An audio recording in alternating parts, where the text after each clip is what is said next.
ನನ್ನ ಹೆಸರು ಪರಮೇಶ್ವರಪ್ಪ ಸಿ ಅಂತೇಳಿ. ನಾನು ಶಿವಮೊಗ್ಗದ ಇದೇ ತೇವರಚಟ್ನಿ ಗ್ರಾಮದ ನಿವಾಸಿ.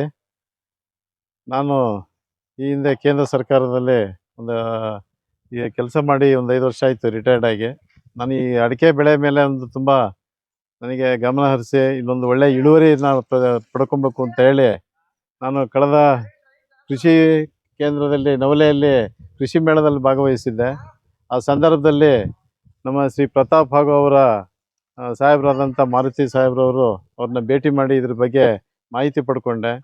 ಸೊ ಅವರಿಬ್ಬರು ಒಂದು ದಿವಸ ನಮ್ಮ ತೋಟಕ್ಕೆ ಭೇಟಿ ನೀಡಿ ಇಲ್ಲಿ ಏನು ಸಾಯಿಲ್ ಅಪ್ಲಿಕೇಶನ್ ಏನಾಗಿದೆ ಏನಾಗಿಲ್ಲ ಹಾಗೂ ಇದಕ್ಕೆ ಯಾವ ಗೊಬ್ಬರ ಕೊಟ್ಟರೆ ನಿಮಗೆ ಒಂದು ಸ್ವಲ್ಪ ಇಳುವರಿ ಮತ್ತು ಗಿಡ ತಲೆ ಹೋಗುವಂಥದ್ದನ್ನು ತಡೆ ಹಾಕ್ಬೋದು ಅಂತ ಹೇಳಿ ನಮಗೆ ಮಾಹಿತಿ ಕೊಟ್ಟರು. ಅದ್ರ ಪ್ರಕಾರ ಒಂದು ದಿವಸ ಅವರು ನಮ್ಮ ತೋಟಕ್ಕೆ ಬಂದು ಎಲ್ಲವೂ ಕೂಲಂಕುಷವಾಗಿ ಪರಿಶೀಲನೆ ಮಾಡಿ ನನಗೆ ಈ ರೀತಿ ಮಾಹಿತಿಯನ್ನು ಒದಗಿಸಿದ್ದಾರೆ. ಅದ್ರ ಪ್ರಕಾರ ನಾನು ಇವತ್ತು ಅವ್ರದ್ದೊಂದು ಪ್ರಾಡಕ್ಟ್ ಆದಂಥ ಅನ್ನಪೂರ್ಣ ಇದನ್ನು ಬಯೋಟೆಕ್ ಇದ್ರದ್ದು ಆರ್ಗಾನಿಕ್ ಇದನ್ನು ಅಪ್ಲೈ ಮಾಡ್ತಾ ಇದ್ದೇನೆ.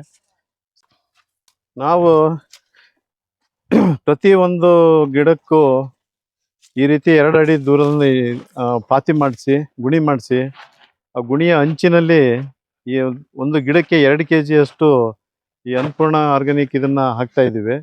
ಗುಣಿ ಮಾಡದೇ ಹಾಕಬೇಕು ಅಂತ ಹೇಳಿ ನನ್ನ ಒಂದು ಬಯಕೆ ಅದು. ಯಾಕೆಂದರೆ ನಾನು ಸುಮಾರು ಜನ ನೋಡಿದ್ದೇನೆ, ಮೇಲ್ಗಡೆನೆ ಹಾಕೋದ್ರಿಂದ ಅದು ಅಷ್ಟೊಂದು ಶಾಶ್ವತ ಅಲ್ಲ.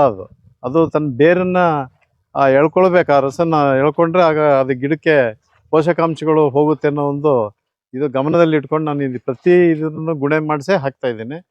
ರೈತರು ಇದನ್ನು ಗುಣೆ ಮಾಡಿಸಿ ಈಗ 4 ಜನ ಆಳ್ಬಿಟ್ಟು ನಾವು ಮಾಡಿಸ್ಕೊಂಡ್ರೆ 4 ಸಾವಿರ ಹೋದ್ರೆ ನಮಗೆ ಇಳುವರಿಯಲ್ಲಿ ನಮಗೆ ಹಣ ಕೂಡಿ ಬರುತ್ತೆ ಅನ್ನೋ ಒಂದು ಗಮನದಲ್ಲಿ ಇಟ್ಕೊಂಡು ಮಾಡ್ಕೊಬೇಕು. ಸೊ ಹಾಗಾಗಿ ನಾನು ಇದನ್ನು ಗುಣೆ ಮಾಡಿಸ್ಬಿಟ್ಟೆ ಈ ಗೊಬ್ಬರನ ಹಾಕ್ತಾ ಇದ್ದೀನಿ. ಸೊ ರೈತರು ಇದ್ರ ಬಗ್ಗೆ ಗಮನ ಹರಿಸಿ ತಾವುಗಳು ಈ ಗುಣಿ ಮಾಡಿ ಹಾಕೋದ್ರಿಂದ ಒಳ್ಳೇದಾಗುತ್ತೆ ಅಂತೇಳಿ ನನ್ನ ಒಂದು ಆಸೆ. ನೀವುಗಳು ಇದನ್ನು ಮಾಡೋದ್ರಿಂದ ನಿಮಗೂ ಒಂದು ಇಳುವರಿಯಲ್ಲಿ ಹೆಚ್ಚಿಗೆ ಬರ್ಬೋದು. ಹೆಚ್ಚಿಗೆ ಬಂದಿದ್ದೇ ನಮಗೆ ಲಾಭ ಅದು. ಸೊ ಹಂಗಾಗಿ ಗುಣಿ ಮಾಡಿ ಹಾಕೋದ್ರಿಂದನೇ ಒಳ್ಳೇದು ಅಂತ ನನ್ನ ಒಂದು ದೃಷ್ಟಿ, ನನ್ನ ಒಂದು ಆಸೆ. ಆಕಾಂಕ್ಷೆಗಳು ಈ ರೀತಿ ಆದರೆ ನಮ್ಮ ಗಿಡಗಳಿಗೆ ಪೋಷಕಾಂಶಗಳು ಕರೆಕ್ಟಾಗಿ ಅವು ಎಳ್ಕೊಂಡು ಗಿಡಕ್ಕೆ ಇಳುವರಿ ಕೊಡೋದ್ರಲ್ಲಿ ಅನುಮಾನನೇ ಇಲ್ಲ ಅಂತ ನಾನು ಹೇಳಬಲ್ಲೆ. ಅದು ಓಕೆ ಸರ್.